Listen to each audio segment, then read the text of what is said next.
किसी भी स्थान विशेष से किसी ऐतिहासिक महापुरुष का संबंध जुड़ जाने से वह स्थान उस महापुरुष के लिए आदर रखने वालों की दृष्टि में एक दर्शनीय स्थल ही नहीं तो पूजनीय भी हो जाता है। जी हाँ, हम बात कर रहे हैं जेतवन श्रावस्ती की। संपूर्ण विश्व के बौद्धों के लिए भारत के उत्तर प्रदेश प्रांत के हिमालय की तलहटी में बसे भारत नेपाल सीमा पर देवी पाटन मंडल गोंडा के अंतर्गत आने वाला जिला श्रावस्ती बहिराइच से महज 40 किलोमीटर की दूरी पर स्थित है। यह जैन और बौद्धों का तीर्थ स्थान है। गोंडा बलरामपुर से 12 मील पश्चिम में आधुनिक सहेत महेत गांव ही श्रावस्ती है। किताबों में बुद्ध और अंगुलीमाल की कहानी बहुत ही मशहूर है जो इस स्थान से जुड़ी हुई है।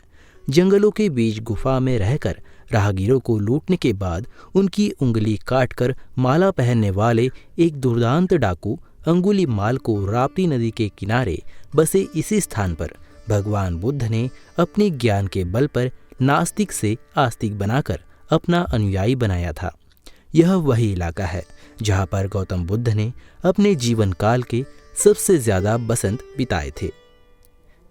श्रावस्ती के जेतवन इलाके में जगह जगह खंडरनुमा इमारत के तमाम अवशेष आस्था का केंद्र बने हुए हैं, जहां पर देश के कोने कोने से बौद्ध धर्मावलंबियों का जत्था पूरे हुजूम के साथ इस बौद्ध तीर्थस्थल पर अपनी आस्था लेकर आता है। इस स्थान पर आज भी वह बोधि वृक्ष है जहां बैठकर गौतम बुद्ध अपने अनुयायियों को उपदेश दिया करते थे। इसके साथ साथ अनेकों स्तूप और सहेत महेत के भग्नावशेष आज भी यहाँ मौजूद है, जहाँ पर शांति के दूत गौतम बुद्ध की पावन स्थली पर दूर देश के पर्यटक अपनी आस्था लेकर आते हैं। इस नगरी में हर तरफ बौद्ध भिक्षु बैठकर ध्यान के साथ भगवान बुद्ध की राह पर शांति का पाठ करते नजर आते हैं। यहाँ 7 समंदर पार से आने वाले बौद्धिस्ट भी आकर खुद को धन्य मानते हैं। हमें यहाँ श्रावस्ती में आके बहुत भाग्यशाली महसूस होता है, क्योंकि हमारा भगवान बुद्ध के पवित्र स्थल बहुत ज़्यादा है। उसमें भी सबसे भगवान बुद्ध के जीवन काल में सबसे ज़्यादा समय इधर बिताया है श्रावस्ती में। इसीलिए ये एकदम बहुत महत्वपूर्ण जगह माना जाता है। यहाँ अंदर का सब कुछ एकदम अच्छा से संरक्षण किया हुआ है।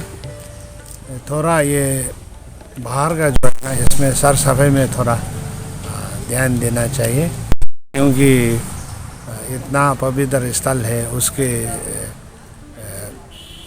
परिसर सब एकदम सर सफाई होना एकदम ज़रूरी है, क्योंकि यहाँ बाहर का लोग भी बहुत आता है। वैसे हम तो नेपाल से आया है, हर साल यहाँ आ रहा हूँ। इसीलिए अगर ये स्थानीय अधिकारी है, हमारा यहाँ का बुद्धिजीवी लोग है, सब मिलके इसके वातावरण में थोड़ा विचार करने से बहुत अच्छा होगा, क्योंकि ऐसा नज़र आ रहा है कि हर रास्ता के उधर इधर सब प्लास्टिक से कोरा से भरा हुआ लगता है। उसको थोड़ा साफ करने से बहुत अच्छा होगा। इसमें सिर्फ यहाँ का अधिकारी नहीं है जो यहाँ आता है, कोई पिकनिक में आता है, कोई क्या आता है, सब लोग ध्यान जाना बहुत जरूरी है। वैसे अंदर तो बहुत अच्छा रखा है। उत्तर प्रदेश के ऐतिहासिक पर्यटन स्थल की पहचान विश्व के कोने कोने में बौद्ध धर्म के प्रसिद्ध तीर्थस्थल के रूप में की जाती है। बुद्धकालीन भारत के समय इसकी गिनती 16 महाजनपदों में हुआ करती थी। भगवान बुद्ध के जीवन में यह कौशल देश की राजधानी थी। यहाँ की श्रेष्ठी अनाथ पिंडक ने असंख्य स्वर्ण मुद्राएं एकत्रित करके भगवान बुद्ध के लिए जेतवन विहार बनवाया। यही वो जगह है जहाँ तथागत गौतम बुद्ध ने अपने जीवन के सर्वाधिक समय 25 वर्षावास व्यतीत किए। कहते हैं इस नगर का अनाथ पिंडक नामक सेठ बुद्ध का प्रिय शिष्य था। इस उद्यान के शांतिमय वातावरण से वह प्रभावित था। उसने इसे खरीदकर बौद्ध संघ को दान कर दिया था। बौद्ध ग्रंथों में कथा आती है कि किसी पूंजीपति ने जेतवन को उतनी मुद्राओं में खरीदा था जितनी की बिछाने पर इसके पूरे फर्श को भली प्रकार से ढक देती थी। अनाथ पिंडक ने जेतवन के भीतर कुछ और भी मठ बनवाए थे। इनमें भिक्षु रहते थे। इसके अतिरिक्त उसने कुएं, तालाब और चबूतरे आदि का निर्माण भी करवाया था। बौद्ध ग्रंथों में वर्णन मिलता है कि जेतवन में रहने वाले भिक्षु सुबह और शाम राप्ती में नहाने के लिए आते थे। इससे यह प्रमाणित होता है कि यह उद्यान राप्ती के तट के समीप ही स्थित था। श्रावस्ती प्राचीन अचरावती नदी आधुनिक राप्ती नदी के तट पर बसा है। बौद्ध मान्यता के अनुसार अवस्थ श्रावस्वत नामक एक ऋषि यहाँ रहते थे, जिनके नाम पर इस नगर का नाम श्रावस्ती पड़ा। बौद्ध एवं जैन तीर्थ स्थलों के लिए प्रसिद्ध श्रावस्ती जैन धर्म के तीसरे तीर्थंकर संभवनाथ की जन्मस्थली भी है। यहाँ पे हम लोगों को 9 साल 10 साल। अच्छा। और यहाँ पूजा स्थान है ये भगवान बुद्ध की तपोस्थली। जैसे हम लोग पूजा अर्चना के लिए सुबह शाम आया करते हैं।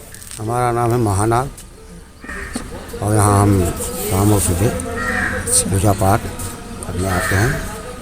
कहते हैं अनाथ पिंडक ने अपने जीवन की कमाई बौद्ध संघ के हित में लगा दी थी। गौतम बुद्ध के प्रति श्रद्धा के कारण श्रावस्ती नरेशों ने इस नगर में दान गृह बनवा रखा था, जहाँ भिक्षुओं को भोजन मिलता था। इसमें विभिन्न देशों के भिक्षु सम्मिलित थे। भारतीय पुरातत्व सर्वेक्षण विभाग द्वारा कराए गए उत्खनन से यहाँ से पुरातत्व महत्व की कई वस्तुएं व पुरावशेष एवं पौराणिक स्थल जेतवन मूलगंध कुटी विहार के ध्वंसावशेष बौद्ध धर्म एवं श्रवण संस्कृत की कहानी कह रहे हैं। हम लोग आए हैं और रुधौली जिला बस्ती से यहाँ घूमने के लिए आए हैं। बहुत बेहतरीन है, बहुत अच्छा लगा हम लोग को यहाँ पहुँचते हुए। बहुत सुंदर लगा यहाँ की वादी, यहाँ की हवा, यहाँ की खूबसूरती, यहाँ की सुनसानी माहौल बहुत अच्छा लगा हम लोग को, बहुत बेहतरीन लगा। पहली मरतबा आए हैं लेकिन तबीयत खुश हो गया हम लोग का यहाँ आने के लिए। चीनी यात्री हेनसांग व थीम फ्यान ने अपनी यात्रा वृत्तांत में इस जगह का वर्णन किया है। प्राचीन बौद्ध साहित्य एवं भगवान बुद्ध के प्रवचन उपदेशों की भाषा पाली है। यहाँ पर पाली भाषा के अध्ययन की विशेष व्यवस्था की गई है। श्रावस्ती भारत नेपाल सीमा पर बसा उत्तर प्रदेश का श्रावस्ती तीर्थ के साथ पर्यटन स्थल भी है। सहेट महट के झूरमुटों के बीच ऐतिहासिक एवं पुरातात्विक भग्नावशेष की छटा विदेशी सैलानियों को सम्मोहित कर रही है। यहाँ शांति देने वाला बोधि वृक्ष, चमचमाते मठ, मंदिर, चिंतन शिविर, ध्यान, भक्ति और योग आदि के प्रशिक्षण केंद्र आने वाले पर्यटकों के लिए आकर्षण का केंद्र है। श्रावस्ती का गौरवशाली अतीत महत्वपूर्ण रहा है। राजपाट और ऐश्वर्य को छोड़कर बीतरागी बने भगवान बुद्ध श्रावस्ती के वैभवशाली संस्कृति से प्रभावित होकर अपना 21 से 45वां वर्षाकाल यही बिताया।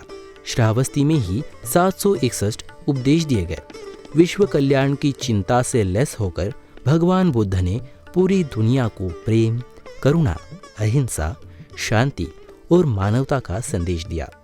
इस नगरी को भगवान संभवनाथ की जन्मस्थली होने का भी गौरव प्राप्त है।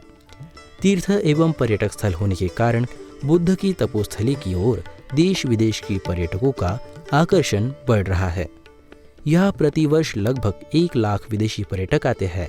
इसमें शार्क देश के श्रीलंका, बर्मा, थाईलैंड, भूटान, नेपाल के अलावा जापान, कोरिया, कंबोडिया, तिब्बत, चीन, Vietnam, Australia, Malaysia, England, Taiwan समेत 36 देशों के पर्यटक आते हैं। इनमें श्रीलंकाई, बर्मा व थाईलैंड के पर्यटक सबसे ज्यादा होते हैं। अक्टूबर से फरवरी तक विदेशी मेहमानों के आने का पीक सीजन होता है, क्योंकि इसी समय बौद्ध एवं जैन धर्मावलंबियों का अधिकांश पर्व यहाँ मनाया जाता है। कोविड में 1 तारीख से तक तो ठीक ठाक आ रहे थे, 1 के बाद में 2 को थोड़ा कम आए, 3 से मुश्किल से रोज़ का आने का 40 से 50 के बीच में लोग आ रहे हैं। बस बहुत ज़्यादा फर्क आ गया है बीच में, कोविड आने से बहुत ज़्यादा लोग कम आ रहे हैं। वर्तमान में यहाँ चीनी, बर्मी, श्रीलंका आदि देशों के बौद्ध धर्मशाला, मंदिर एवं मठ दर्शनीय है। यह प्राचीन स्थल भारतीय पुरातत्व सर्वेक्षण विभाग लखनऊ मंडल के उपमंडल श्रावस्ती के अंतर्गत आता है। यहाँ पहुँचने के लिए निकटतम रेलवे स्टेशन बलरामपुर है एवं सड़क मार्ग राष्ट्रीय राजमार्ग संख्या 730 पर स्थित है।